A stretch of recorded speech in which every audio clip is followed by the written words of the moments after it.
Before we begin, the Differently Brained team acknowledge the traditional custodians of the lands on which we record, edit, and stream this podcast.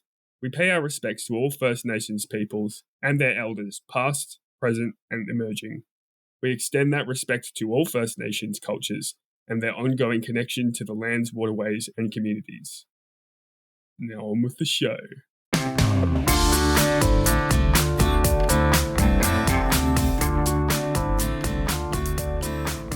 Don't go breaking my heart. You take the weight off of me. Honey, when you knock on my door, I gave you my key. Woohoo! Welcome to Differently Brained. My name is Lachlan. Sorry, I'm still losing it. That was perfect.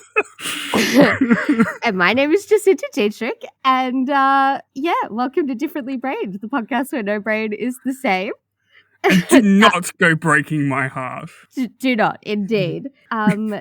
Today, we are doing an episode that I have waited the whole podcast to do, to be honest, on the theme of breaking hearts. Beautiful introduction, effortless segue, Lachlan. The perfect way to open this. We're looking at Heartbreak High Season 1. Oh my God. Obviously, for those people who've been following along, Season 2 is out. We're not there yet. I had to, build Lachlan into watching Season 1. I literally finished it last night. Oh, so good.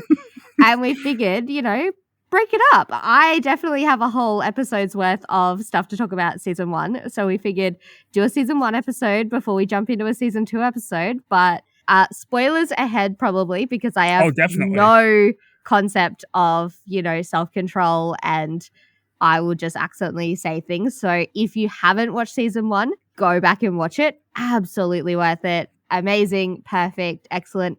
If you don't know what Heartbreak High is, okay, let's split it. Lachlan, you give us your pitch of Heartbreak High and I'll give my pitch of Heartbreak High. We'll see how closely we relate to the show. Okay, all right. Well, just to give a bit of context, it is a reboot of the 1990s and I think maybe 80s television program, also called Heartbreak High, which had an absolutely killer introduction. It was like this electric guitar. It was like... Anyway, that's not in this one. And basically, this new reboot is recontextualizing everything into a more modern setting with a bunch of really horny teens at a school who are all kind of learning how to be adults, possibly a little bit too soon for my liking. You're such a prude. Oh my God. It's not so much prudishness. It's more just like you are 17 years old and you think you're hot shit and you're not. So just pull your head in. In their defense, and I only feel comfortable saying this because all of the actors are above 18, but I'm now realizing that there is still quite a significant age gap probably between me and them. In their defense, they are in fact hot shit. Oh, no, well, I mean, hot shit. I meant in terms of like their you meant emotionally undeserved, their undeserved confidence in themselves, I guess. Mate, if I looked like any one of them, I would have that level of self-confidence and just absolute nonsense. That is brilliant. That is a far better pitch than I had. I was just going to pitch what Lucas described it as last night, which was the Australian version of Sex Education meets Big Mouth. Yes. And I'm like, that works. Like, put Big Mouth in a live action context and like reel it in a little bit, but also add a bit, or maybe not even a bit more sex than Sex Education. Just make it Australian and have them not have the guidance of any real therapy, just one poor English teacher doing her fucking best. Yes.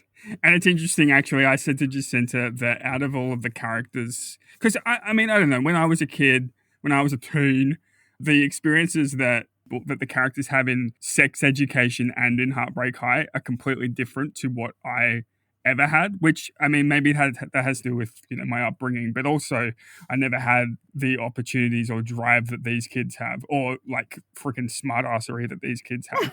And it was interesting that the characters that I related to most, maybe it's not that interesting, were the principal and the English teacher. I just got them the most because they're trying their best. The Give it a principal's go, Jojo. Yeah. Give it a go.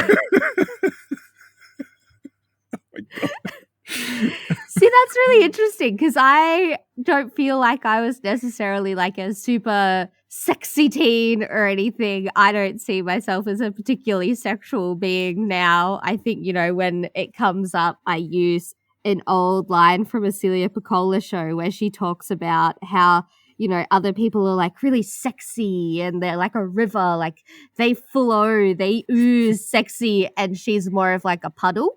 And I'm like, yeah, I am also a puddle, but still then I look at these kids and I'm just so invested and so into it. To be fair, I was, sexually active in my teen years kind of thing. So maybe that's part of it. And maybe it's just that I recognized that I had friends that were like these characters or something. I don't know, but I get right into it in a way. I don't get angry with them like you do. And while, I understand the principal and Jojo, I still reckon I'd rather be one of the teens, to be honest. Like, oh, absolutely. They have the teachers have got they have a tough time managing these little shits, and I don't envy them at all. So yes, I would absolutely rather be one of the kids. And I do want to say, like, as a disclaimer, I'm hamming this up a little bit to make myself seem like this sort of like wizened old man rubbish. The fact of the matter is, if I was confronted with kids doing what these kids do in real life, I would say, nah, just let them go, just bloody, they'll figure it out. I'm not that much of a curmudgeon, but sure I am you a are, curmudgeon. The other side of why I get so much more into it is that we have some bloody exquisite, authentic autistic representation in Heartbreak High through the character of Quinny, played by Chloe Hayden, which is just absolutely brilliant. It's so good to see, and that's potentially another reason why I get so hooked on this show and why I'm so into it and why I engage with the characters so much is because I absolutely relate to Quinny. I relate to Quinny from, the autistic side of things. And then I also relate to Quinny in terms of the way, which obviously this is also the autistic side of things, is the way that her relationships work and the way that she makes friendships with Darren and Amory and just how gorgeous she is. And then how she dates Sasha and the things that all of that comes about, where I see a representation of myself in high school that I never saw before. Quinny is far more river-like sexuality, I would say, than me. She does come across as very comfortable with her body and very out there and bubbly and gorgeous and beautiful in a way that I don't relate to. But then, all those little bits and pieces, I'm like, oh my God, that's me. And that's probably the first time that I've seen myself represented in a teen drama in a way that I really, really related to, that wasn't coded, that she was straight up named, like she's autistic, and just those experiences has just been so heartwarming, heartwarming and affirming, validating and beautiful and fun and honest and real and so maybe that is a really big part of why I relate to this show so much, because I actively see a character that's like me that I haven't seen before. Yeah, and those characters, Quinny, Darren, and Amory, specifically in series 1, and I know that dynamic changes later on in the series, and then again in series 2, but those three are very much the heart of the show. I would say that Quinny is the heart of that group. I think that it's her ability to, I guess, be probably the most empathetic individual in the show, the most unproblematic fave, as they say, that makes it such a heartwarming story and character as well. She's just so sweet and so lovely. And I think it's been so refreshing to see a character that is represented as, like you said, being incredibly empathetic. Yes. Because, it's such a myth that autistic people, neurodivergent people aren't empathetic. And to have an emotionally intelligent autistic character, I think, there's a real misunderstanding and a lot of stereotyping around the autistic characters who are like, the Good Doctor and Sheldon and things like that, who don't read other people. And of course, there's elements of Quinny that, miss some bits and pieces here and there, like in the first episode where she's asking everyone what a lazy kebab vagina is. Totally had to look that up myself. And she's just not reading the cues of maybe that's not something people chat about. In her defense, It's on the incest map. And if it's on the map, if it's public, you should be allowed to talk about it. I completely agree with it. I absolutely would have been asking everyone, what's this? Especially if it's attached to your name. But I think it's so well-deserved to have a character that is all of these things that go against the stereotypes and tropes and goes against all of the things that are often leveled at autistic people as a deficit that aren't always true, It's a saying of when you've met one autistic person, you've met one autistic person for a reason, because in the same way that neurotypical people can lack emotional intelligence and self-awareness and empathy, it's across the board kind of thing. And so I love Quinny. She is the heart. She's a beautiful, just perfect little creature. I love Chloe Hayden for giving us Quinny, and for the whole Heartbreak High team for doing such a good job in terms of having consultation and having Chloe Hayden put input into that character, and for having autistic people behind the scenes on the scripts and things like that. There's just so much community consultation on this show, in both representing neurodivergent characters, but also in representing First Nations characters and things like that. Just across the board, they've clearly done the work behind the scenes to make sure that it is all affirming and honest and quality representation, which I think is so uncommon, and it shouldn't be. And the fact that they value that diversity and honesty so much is just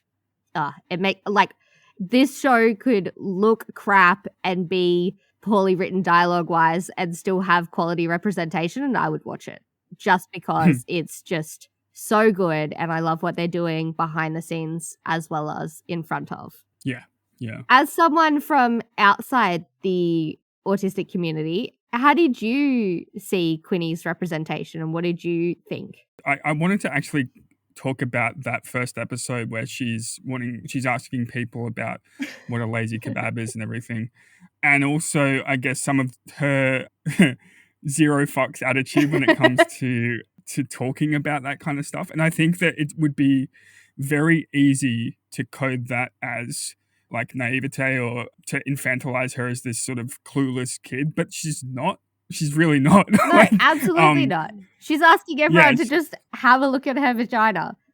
Because she doesn't care. No. And that's interesting to me, because, and then she makes the binder of all the different types of vaginas and that. I mean, I don't want to presume that you've ever done that, Jacinta, but I was reminded of when you said that you made the portfolio of your potentially autistic traits that you gave to the. I do it all the time. If there is something that I'm trying to figure out, or if I'm trying to make a decision, you can bet there's a folder on my phone of just screenshots of what it is. So we're doing a Europe trip at the end of the year, and there's a lot of bits and pieces that I'm like, I'm going to need this, and I know I'll forget. So I have a folder in there. Same thing. Anytime I want to get my hair cut, huge folder. Yeah. When I started doing library talks and workshops, I got a folder of author clothes in there so that I then don't have to make those decisions, but also it's in one place. And you deep dive. Even when you don't think you're going to, you deep dive. And if someone had ever in high school put up some language about my vagina, you can bet that I might not have, shared my binder as bravely and awesomely as Quinny, but there would be a binder. I would have deep dived on vaginas and what they look like and all of that. So, and it just, love it. And it goes to prove that the character, and also, people, autistic people, it's not that they are oblivious to these things. It's just a different way of thinking about them. Quinny's doing the research. She is abundantly educated on the topic. It's just that she didn't know what the terminology was. And then she finds out and is able to share that information with a very reluctant spider who's a piece of shit.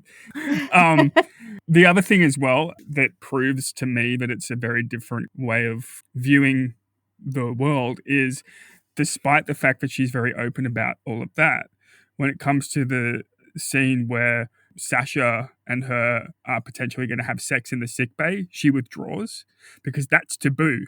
That's something that you don't do because the sickbay isn't for that kind of thing. That there is the openness coupled with the adherence to, I guess, schedules and rules and all that kind of stuff. And I really love one of the things that I think I kind of picked up on in the first viewing, but really, really noticed it in the second one, is how affectionate she is physically. And I think that was really, really beautifully done and really well balanced between when she is really physically affectionate and she's really happy and lovely and everything, because, you know, I think, again, there is this concept that autistic people aren't cuddly and we aren't affectionate and we don't physically touch and things like that.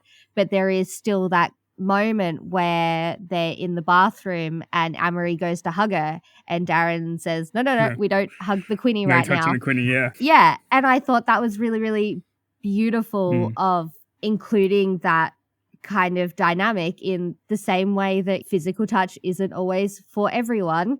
It's time and place and it's context. It's not just that Quinny doesn't like to be touched. She absolutely does. And it's a sensory thing of, you know, when she's having a meltdown or when she's struggling, that's when you need to be more aware. And I think, just the friendship between Quinny and Darren as well is just so perfectly done, where they clearly just understand each other so, so beautifully. And Darren is there for Quinny in every possible way. And they make it clear that it doesn't matter how Quinny is doing, that they're there for them the whole time, which I think is a very beautiful and important thing to have set up, especially with the way that her relationship with Sasha goes, because I have a lot of problems with Sasha, and I'm sure, I can't remember the actress's name, but I'm sure she's an absolutely wonderful, beautiful, wholesome person. And I know Chloe Hayden loved acting alongside her and everything, but Sasha as a character,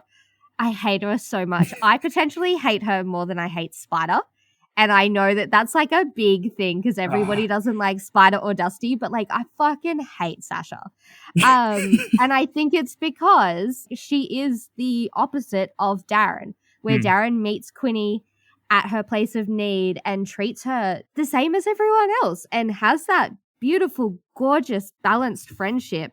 Sasha doesn't do that, and she just wants Quinny to be what she wants her to be. She's a performative girlfriend, basically. She is. That is one of the things that you did say. You said, you know, Sasha defines performativity for you, and that really checks out for me when she drops in like, I've been reading this since I was 6 and things like that. And I think we all know a Sasha, and I don't think it's that Sasha's necessarily a bad person. But I think that Sasha is the result of a lot of ignorance and a lack of education, which ends up in just honestly a shitload of ableism from that character. And I think obviously that's really intentional and important to include. And, you know, I'm sure that I'm meant to be angry with that character. I'm meant to be infuriated, but they're so representative of so many people that the autistic community come across. Well, that whole relationship culminates and ends ultimately with Sasha making Quinny's fixation about Sasha. And then Sasha was like, oh, it's too much, etc., etc. And I forget what the lead up was, but eventually when Quinny says, this is my whole life, that's like the culmination of that storyline. And I think that's the quote unquote lesson that we're meant to learn as the audience, is like, this is how she's going about her entire existence. And Sasha really is only caring about like a slice of that, you know? Yeah. And I think what was so brilliant about that is that I think they do so well to focus on the strengths of Quinny and how brilliant and amazing she is, but also to not deny the disabling impacts of that. I think it's a really hard line to draw and to do well, I guess, is like they had community consultation, but I think this is where people fall down a lot when they don't have the community consultation of just because we say different, not less, and all those things doesn't mean that we don't feel the impacts of especially the social model of disability. You know, when Quinny's explaining this is her whole life, she doesn't mean it in like a tragedy, awful narrative like, oh, my whole life sucks or anything like that. She's just trying to explain to Sasha the things that you don't understand right now that you're having problems with fundamentally is my whole life. But then Sasha's also not getting on board with the amount of pure joy Quinny gets out of that author talk. That was so beautiful and wholesome for me because I was that kid who was like deeply obsessed with fantasy novels and things like that. And I still read things below my age readership, I guess. Like I still read middle grade a lot, which is late primary or early high school. I still read young adult fiction. I still really relate to a lot of those books and things like that, and fantasy, which I think again is really responded to as like a naivete thing. Like we can't handle adult themes, so we read kids' books. And it's like, no, we read them because they are important and they do have those beautiful affirming messages in them more often, I'd say, than adult fiction. And, you know, it's an escape sometimes. It's something that you can pour so much of your heart into and get so much back from. And it was just, I loved seeing that moment of just Quinny being so into it and so happy and so fulfilled. And it was devastating, again, that Sasha behaved that way, which I think, again, so common. That episode and that scene was, confronting is the wrong word, but it was important for me to watch that because I have been like Sasha in that scene before, where it's been sort of like outside looking in, going, this is a bit much, kind of whatever. And it was important for me and anyone else who is going to watch the show or anything like that to recognize that a person getting really into something and enjoying it, and it's something that's not causing harm, that's a good thing. And that should never really be a cause for distancing yourself or looking down your nose at the person or anything like that. I personally think that if I was in a position where I, you know, maybe like you, for example, if you're getting really into, give me an example, just into like a book or something that you've been reading, or this show even. Indeed, I have fixated and dumped a lot at you about this show, yes. But like it costs me zero energy to observe that and enjoy you reveling in that, you know? It's good. Yeah. It's a good thing. Also, like, I think I loved that it was, you know, something that is generally judged as being a bit much in terms of like, you know, cosplaying and things like that. Because do you know what is a bit much? What? Fucking sports games. Yeah. Do you know what is a bit much? People yelling at the TV for a team that they have literally nothing to do with. Yeah. Like, I don't see why with autistic people, ADHD people, neurodivergent people, it's a special interest. It's a hyperfixation. It's a medical thing. But like being so into your sports team that you cry when they lose a game that you've had nothing to do with isn't pathologized in the same way, because they're exactly the same to me. Yeah. Like the way that I look at it, I really, really don't understand how footy tipping is any different to like a book club. Yeah, yeah. Do you know what I mean? Like, and so I think it was really lovely that it was something that is generally universally judged and something that is not embraced by wider society. I think there's, a lot to be said for the fact that it was a fantasy novel, which was absolutely brilliant, and the fact that it was a teenage girl. Yes. Because I think, again, there is so much flack that teenage girls get for the things that they enjoy when we've got full-grown men behaving the exact same way, but that's different and that's okay. I think this show just goes so far in putting up a mirror, I think, to the audience who's watching it and doing so much in terms of healthy sexual discussion, in terms of autistic representation, in terms of First Nations representation. You know, obviously I can't speak to any experience that's not my own, but seeing such diversity and having them actually show a school that looked like my school, you know, that looked like our student population, has been really special. And learning more about characters who are completely different to me, like Malachi and Missy, was so brilliantly done that if people feel about Quinny the same way that I feel about Malachi and Missy, I think this show is doing so brilliantly, because it just makes me happy just all the time. But no, I still think that, yeah, Sasha was such an important character and they did an absolutely brilliant job with her, because that is the reality of the situation. You know, I didn't know I was autistic when I was dating in my teen years, but that didn't mean that I wasn't autistic. Do you know what I mean? Yeah. And so I think there was a lot of things that I really, really did relate to. And there was stuff that I'm now able to look back on and go, oh yeah, that. Like, there was a few times where I just had no concept of time and place, not with anything like super inappropriate kind of thing, but like the school bell would ring and me and my boyfriend would just like kiss from then until when the bus came, basically. Not in a pervy, gross way, just in a, now looking back, like quite PDA, affectionate way kind of thing. And then we copped a lot of flack about that from the rest of our year level, which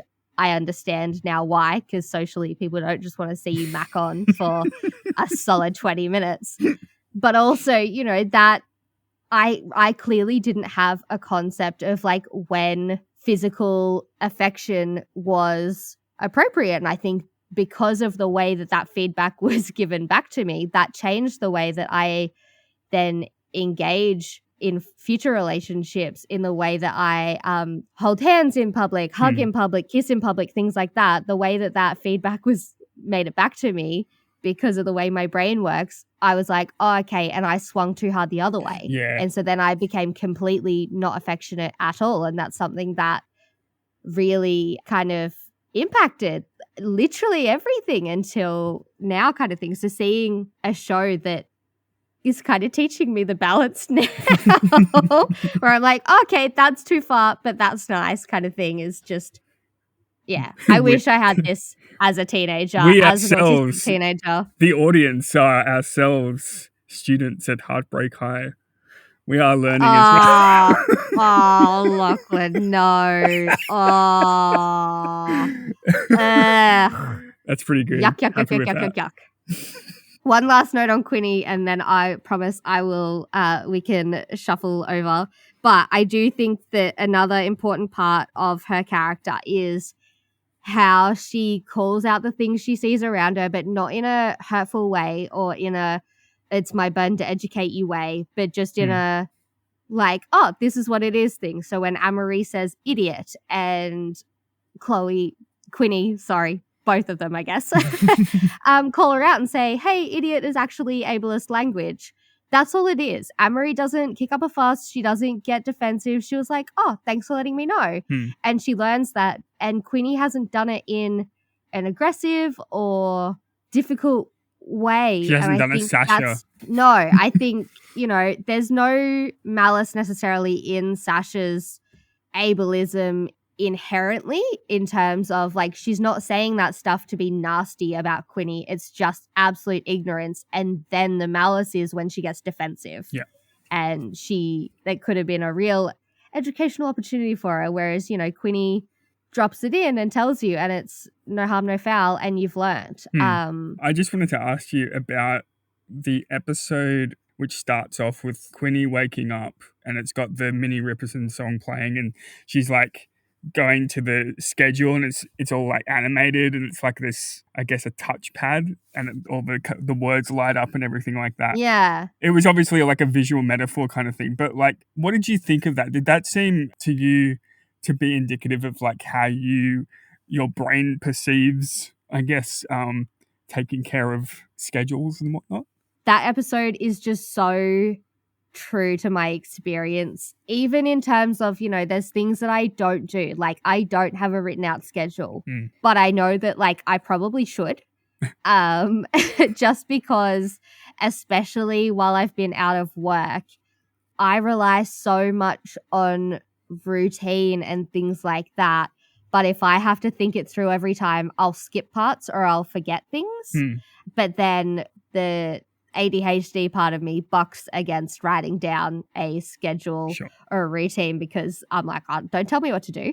I want to do what I want. But that whole episode is so accurate for me in terms of you wake up and you go through the motions and you do the things, and what other people see as like one step, which is get ready, is actually like 5 or 6 steps, because you have to brush your hair and brush your teeth and put your makeup on and put your clothes on and all of that. Like, getting ready is not just like one thing, it's 5 to 20 things depending on your routine and stuff like that. And so I think it was so nice to see that broken down and to see someone else doing it, and the way that her dads react to her going out and doing that thing where, you know, you can tell they're a little bit anxious, but they're also supportive and they have faith in her, and they're like, yeah, go for it kind of thing. And that she'd memorized the bus schedule and things like that. Like, I have memorized bus schedules. I know exactly, like, if the tram is a minute late up here, I freak out and assume I've missed it, even though I've been standing there for 10 minutes waiting for it kind of thing, because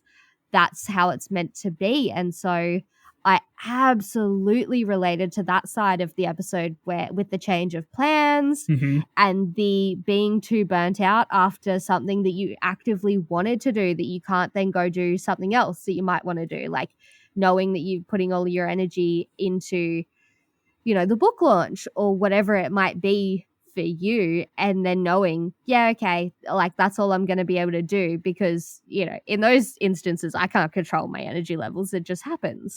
And the meltdown at the end was, again, just so well represented and so similar to meltdowns that I've experienced, that seeing that on TV was just so, I don't know, it was really emotional, to be honest. Yeah, and I didn't see the meltdowns as a sort of spectacle or anything either. It wasn't this thing happening to a character that I knew was autistic.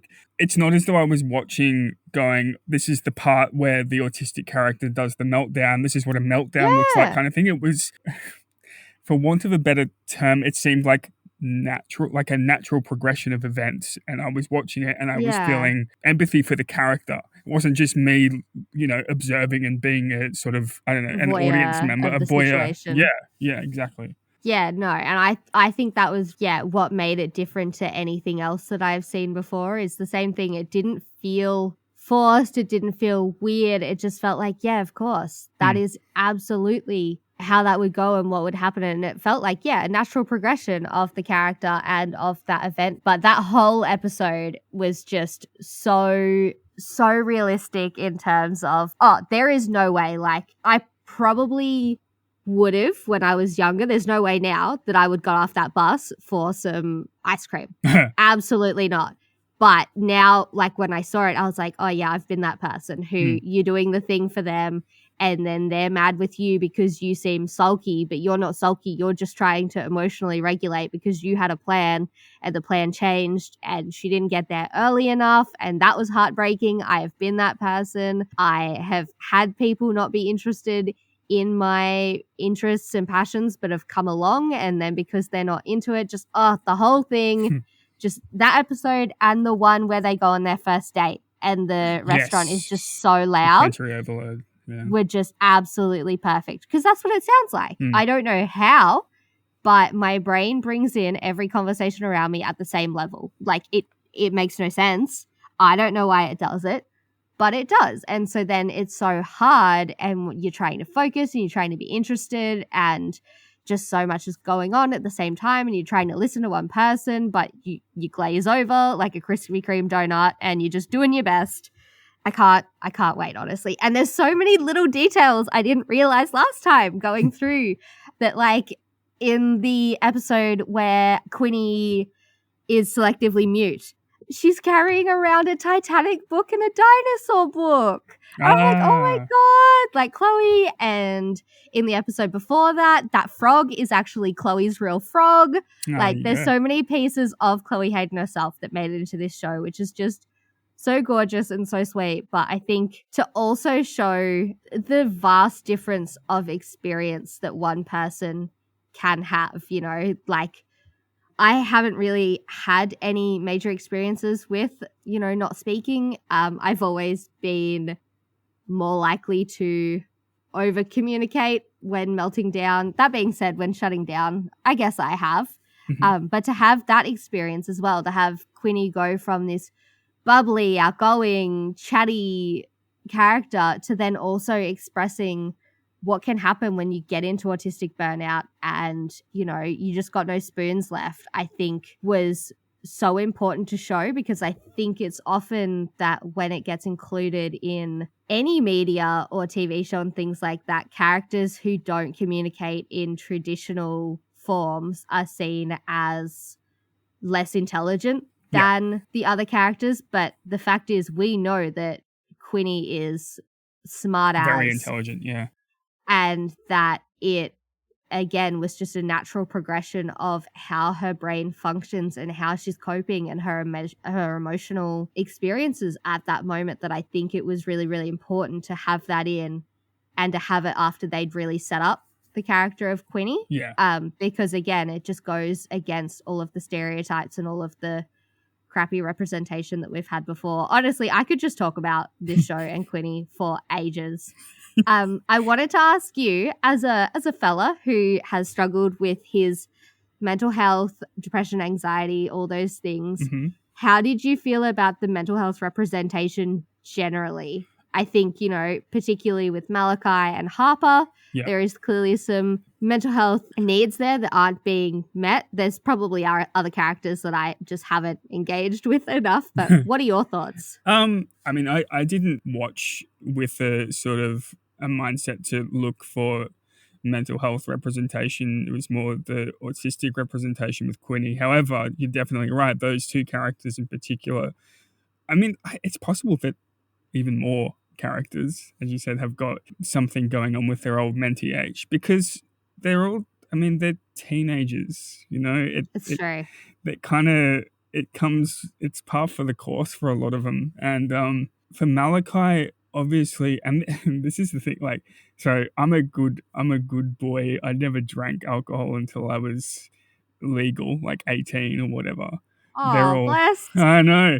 There are a lot of things I didn't do till I was much older. But with Malachi, like, he's a 17-year-old boy who abuses alcohol, especially when he's depressed. And that was very interesting to me because, you know, I'm pretty sure I do that sometimes too. And it was difficult to watch because of how young he is, I should say.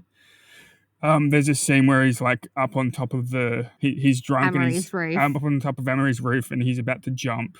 And it's like this whole joke to him, or a joke to a lot of the people in the crowd except for two others. And like he's laughing and everything, but you know, but he kind of just has zero self-worth in that moment. Yeah. And it's confronting. Same with Harper. Now, Harper's interesting because I didn't actually like Harper that much for most of the series, just because I find aloof characters a bit off-putting, generally speaking, like as a trope, I suppose. Yeah. But then you realize what actually happened to her and why she's so standoffish and distant from everyone, and it makes sense. But she also, when she finds out that she has chlamydia, for example, and she's trying to figure out how she's going to tell everyone, the way that she frames all of that, like she's blaming herself for it. Like she's treating herself like a piece of shit because she's got chlamydia. And she's like, oh yeah, by the way, I got chlamydia and that means you have it too. Fuck me, right? Kind of thing. And it's like using this sort of like self-deprecative humor, I suppose, to deflect from how shit you feel about yourself. And I think that's a thing that a lot of depressed people do, and a lot of depressed teenagers especially do. So yeah, I thought it was good in that regard. for sure. Self-deprecating humor is just, you know, Yeah. is that not peak coping strategy? Look, I have an issue a lot of the time with when people who are very, very clearly in a depressed state, like who are so down when they use self-deprecation as a coping strategy. I know that I do it, but it makes me feel quite sad when other people do it. And I wonder if it makes you so sad because you know you do it and you know how much you're struggling in those moments when you do, that Yeah. when you see it in someone else, you recognize yeah, how much they might be struggling. I wonder how much of it is empathy for them because you know how you normally feel when you're using self-deprecating humor. it's probably yes. And Not to also just out you on the podcast No, but- unemotionally or anything.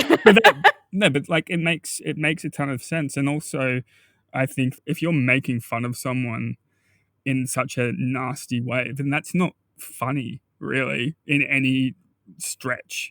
And because it's about yourself, doesn't make it any more funny because you're the one laughing at yourself. It's just you're being shit to yourself, and it's not funny. But I digress. No, I think it was interesting that you said that you struggled with Harper at the start because this is my second or third viewing of Mhm. season 1. And I think very similarly, I in the first viewing struggled with her because I was like, what is her fucking problem? Mm. Like, what the hell, man? Everyone's just trying to be nice. I guess they weren't, to be fair. And I think a lot of that is that, you know, you're obviously closer with Amory in the framing of the narrative and things like that. And you don't know all of Harper's story until the end. But I was far more empathetic and understanding on the second/third viewing, whatever Yeah. I'm up to now, because I go in knowing that. And I think there was so many bits and pieces that were really, really interestingly and well done in Harper's characterization that I didn't get the first time around, or that I dismissed, that then made me come back and look at myself and the way that I'm potentially engaging with other people who are struggling with their mental health at the time, because, you know, that kind of defensive, aloof facade is potentially something that really I struggle with in the real world, I guess. Like I struggle to connect with people who I'm not sure how to engage with them, kind of thing. And maybe that's a autistic reading people kind of thing and I don't know what to expect, and so then I avoid. But I thought that was really interesting with Harper's characterization, because same thing. The first season, the first viewing, I was like, oh, Yeah. she's a bit much, that's a lot, or I don't know how I'd cope with having a friend like that. And now I can see it from the other side where I'm like, oh, okay, that's what she's doing.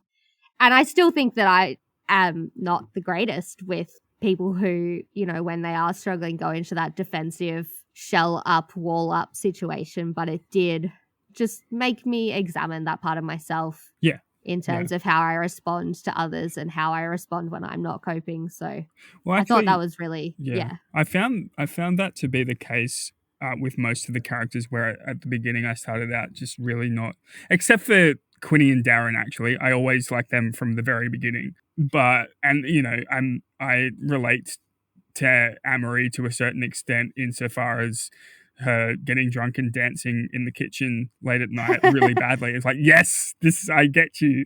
Queen behavior. Yeah, but a lot of the other characters, not so much the male characters actually, but sometimes some of them actually, like Spider. I don't know, he's a shit, but also I found myself feeling a bit sorry for him at one stage. And you have this perception. I mean, look, this is nothing new in television or any sort of media, but having a perception of a person who you're meant to maybe not like that much, and then you grow to like them over time. That is definitely present in this show. Like Cash, for example, didn't like him to begin with, probably because of his dumb haircut. Actually, but he was one of my favorite characters by the end of it. Yeah. The final scene with him and Darren when they tell each other that they love each other. I don't care that they are 17 years old and probably won't be together forever, and you know they don't really know what they're talking about. That was meaningful. That was nice and good, and I felt emotional watching that. See, I got really attached to Cash really, really quickly. Okay. From even the first viewing. I don't know if it's because, again, I recognized in him some of the guys that I grew up with who, you know, were in these groups of like big dudes, or they'd ended up with friends who didn't treat them right, but they were actually just really gorgeous soft boys on the inside. But I instantly just fell in love with Cash and was just like, yeah, nah, you're a soft boy. I don't know how yet, but like you are he's the Adam. beautiful and you've got emotions. He's the Adam of Heartbreak High. And Adam's my favorite character in Sex Education. So except he's not quite as much of a bully. So correct, I think the thing that I loved about Cash is that, and I love Adam in Sex Education as well, just to be clear, but Cash is even less problematic than Adam because he's not bullying anyone. Just dealing drugs. He's literally just there. Well, yeah, but like, you know, he got into a friendship crowd and he's trying to do it to support his nan, and his nan just wants him to be a good boy. And his nan's the best, actually. Oh my God, his nan is the best. She's been in hospital for a few days because she popped a hip. Her and Barry were dancing, and for some reason, they were naked. Amazing. Perfect. Love you, Cash. Oh, my God. But yeah, I think Cash is a really, really interesting character in terms of toxic masculinity and the friends that you grow up with and outgrowing them and things like that, because he's obviously in a really fucked situation and his life has not gone according to plan, but he's still just such a gorgeous, beautiful, squishy thing on the inside who is trying, I think, to get himself out of the situation that he finds himself in. And he's just, I loved Cash from the start. I didn't know what an Eshe was until this show either. And now I'm like, okay. But no. Cash, Darren, Queenie, and Amory, easily my favorites. Some of them obviously more problematic than others, but it's just such a good show. Oh my God. Okay, I'm so glad that you watched it. Thank you for indulging me in this episode. Do you have any last minute things to add? I do. If the editors are listening to this podcast, I'd just like to congratulate them on their choice of soundtrack. The first episode started out with a song by Sampa the Great, which I absolutely love. However, the speed at which the tracks changed gave me whiplash. Oh my God. There were so many changes in songs in one scene, and anyway, that's it. That's all I have to say. Really? No. Your comment, if we happen to have any of the writers, producers, or directors of Heartbreak High listening to our show, your feedback is on the soundtrack. Also, mine is to beg to bring me onto the show in literally any capacity. I will write, I will consult, I will learn how to act. I don't even care. Oh my God. But really, on the off chance that one of them are listening, you're going to be like, your song's changed a bit much. Yeah, maybe they'll bring me on as an editor for that great advice. Who knows? Jesus. All right, well, while Lachlan's begging for you to slow your music down, I'm begging to be involved in literally any capacity. If any of you hear this, oh my gosh, please reach out. Yeah. I'm ready. Yeah, same actually. I'm on a job. On that note, this has been an absolute pleasure. If you enjoyed this episode, please hype us up before we drop a season 2 episode and convince Lachlan that we should keep going, because we have to, because I'm obsessed. If you liked this episode and you want us to do it about other TV shows, books, films, I don't care, let us know. We are deeply, deeply invested in just having these chats. We watch stuff on TV anyway, so just do it.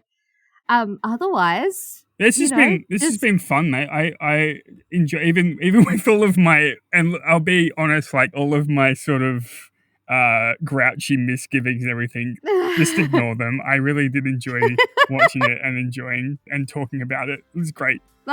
Yeah. Cheers. Well, we'll see you guys in a couple of weeks again for season 2. Hell yeah. Bye. Bye.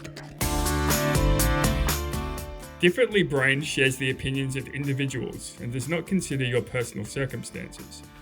Differently Brained exists purely for information purposes and should not be relied on as health or medical advice. Because no brain is the same, please consult your healthcare professional for your personal medical needs.